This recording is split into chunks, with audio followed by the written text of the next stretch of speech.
I grew up watching the Showa Godzilla series the most, the ones that I have the strongest nostalgic ties to, and it's fun to watch them again, especially the bad ones, and to laugh at them nostalgically, not insultingly.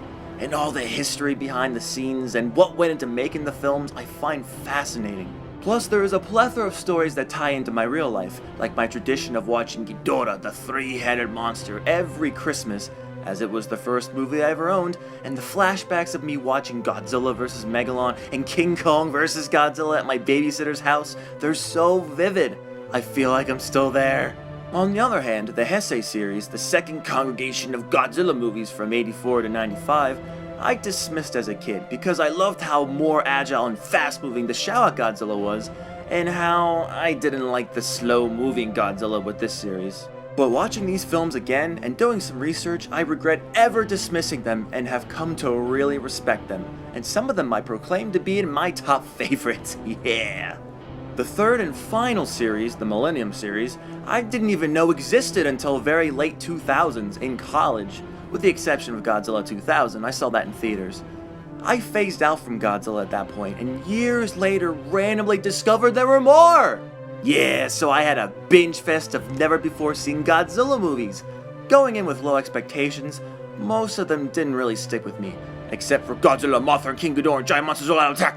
As well as the final film in the Millennium series for 2004, coinciding with Godzilla's 50th anniversary, Godzilla Final Wars. And Toho went all out!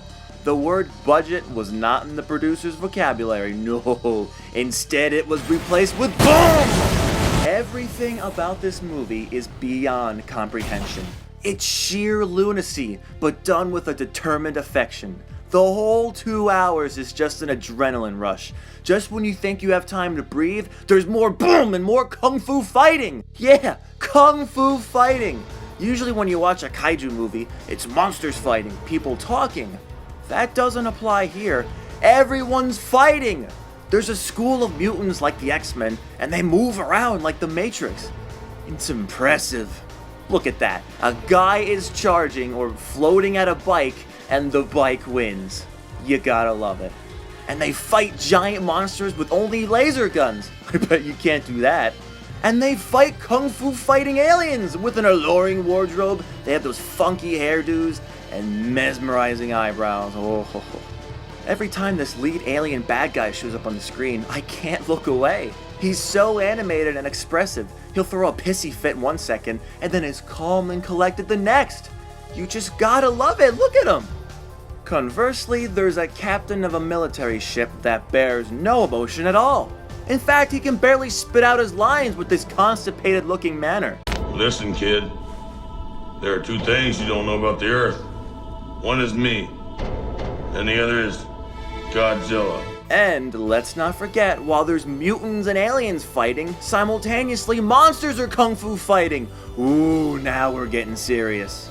Godzilla's not the good guy here per se, but he is humanity's only hope. And lucky for humanity, Godzilla is indestructible and able to annihilate every single alien mind-controlled monster in what seems like a few seconds. He spins Kumonga away by his yellow webbing, impales Kamacuras on a pole, blasts Ebra and Hedorah with his atomic ray, has a 1-on-3 battle with Rodan, Angus, and King Caesar, where Godzilla has time to play football. Yeah, Godzilla the goalkeeper. He's batting 1,000, especially when he takes on the 1998 American Godzilla, to a soundtrack provided by Sum 41. Now that's poetry. He learns a life lesson from Manila, sees a comet from outer space and blasts it with his atomic ray and comically survives the impact, and in a grand finale teams up with Mothra to fight against Gigan 2.0 and a new monster, which would eventually morph into King Ghidorah. And it ends with one of the greatest beatdowns from Godzilla. Oh, Godzilla destroys Ghidorah. Maybe that's why I love this movie so much. I'm not a purist. I don't say that as a good thing or a bad thing.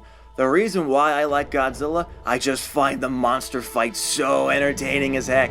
And with all the monster action and people fighting in this one, leave your brain at the door, because this is the epitome of mindless entertainment. Oh yeah!